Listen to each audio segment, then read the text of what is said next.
Oops, iba na yan At bago nga ang lahat mga lods ay syempre simulan natin sa magandang araw na ating pagkakape. At pagkatapos ko ang kape dyan mga lods ay ginamit ko na tong motor para kunin yung napulot ka na mais doon sa bukid mga lods. At dito na nga ay nakarating na ako, kung magkita nyo ay isang sako pala yung napulot natin kahapon. At isasakay ko na lang dito sa ating motor dahil nga hindi natin agad mabuhat yan. At bago nga ang lahat mga lods ay nagpulot-pulot muna ako dito sa bandang pinaglagyan ko ng motor kasi may mga nakikita talaga ako na paisa-isa na mais, kaya sayang din naman to kung makuha pa ng iba. Sana all makuha ng iba. At ayan nga mga lods ay medyo marami-rami na rin yung nakukuha natin dito.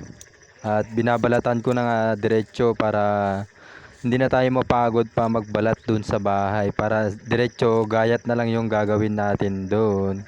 Sipag at syaga, diskarte lang ang kailangan natin sa buhay para mabuhay tayo sa mundong ibabaw.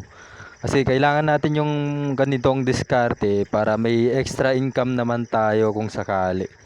Bali, mas maganda kasi yung ganito na habang may mais pa na nare-repair ay kailangan natin mag-sideline.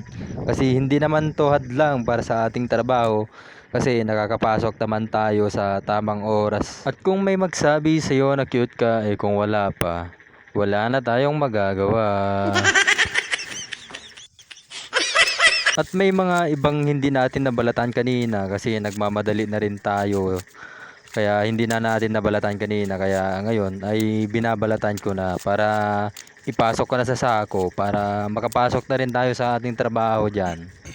Kasi kailangan natin talagang balatan to para hindi na tayo mapagod doon sa bahay. At mag voice over daw yung baby ko. Hi guys! At nahihiya nga yung ating anak diyan mga lods, kaya ako na lang muna. At yan ang mga lods ay medyo marami-rami din yung nakuha natin, kaya madami-dami din yung ating binabalatan.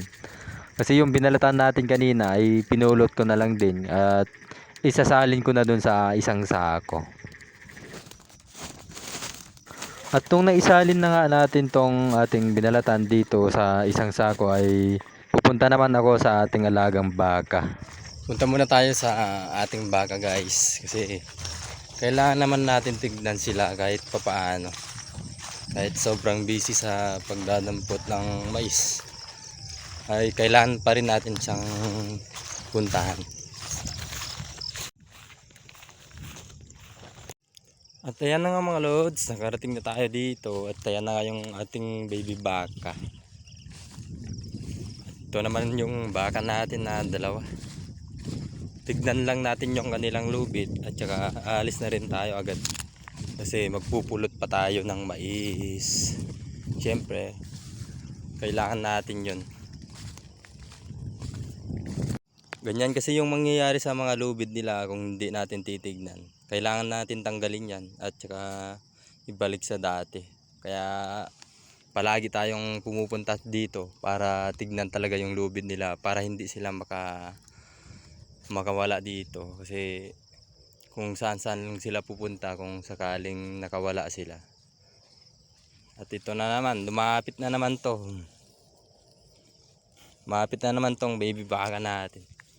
At inayos-ayos ko na nga yung lubid nila dyan mga lods dahil nga nagkapulupot yung kanilang lubid, kaya kailangan natin ayusin to.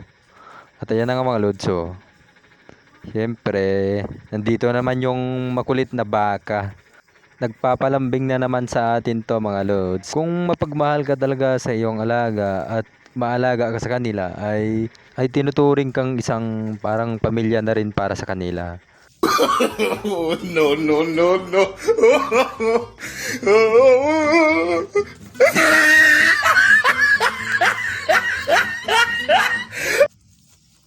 Ops, ops, ops. Iba na yan, baby baka natin kung ano-ano na yung ginagawa mo sa akin. Nagpapalambing ka ba o ano na yan? Iba na yan At ayan na nga ay binuhat ko na nga siya mga lods para lambingin ko na naman. At nung matapos na nga ako dito ay nagbabay na rin ako sa kanila. At ayan na nga ay sumasama pa sa atin yung ating baby baka. Sobrang sweet talaga na ang ating baby baka dyan. At ito na nga mga lods ay sinasakay ko na yung ating mais na napulot kahapon. Dahil nga mabigat to, kailangan talaga natin isakay sa ating motor.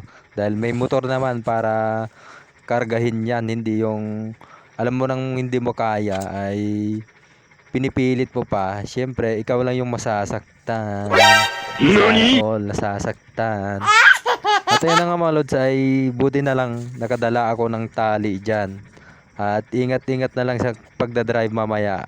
Kasi madulas pa yung dinadaanan natin dito. Dahil nga umagang umaga ay basa pa yung mga damo na ating dinadaanan. At ito na nga mga lods ay naisakay ko na nga yung ating napulot na mais. At buti na lang din ay nakauwi ako ng safe dito kasi madulas yung daan. At nung pagka-uwi ko ay nadatnan ko tong anak ko na papasok na siya sa eskwelahan. At ihahatid na lang siya ng kanyang mami. At paano ba yan mga lods? Bukas na lang ulit. Bye bye. Thanks for watching mga lods.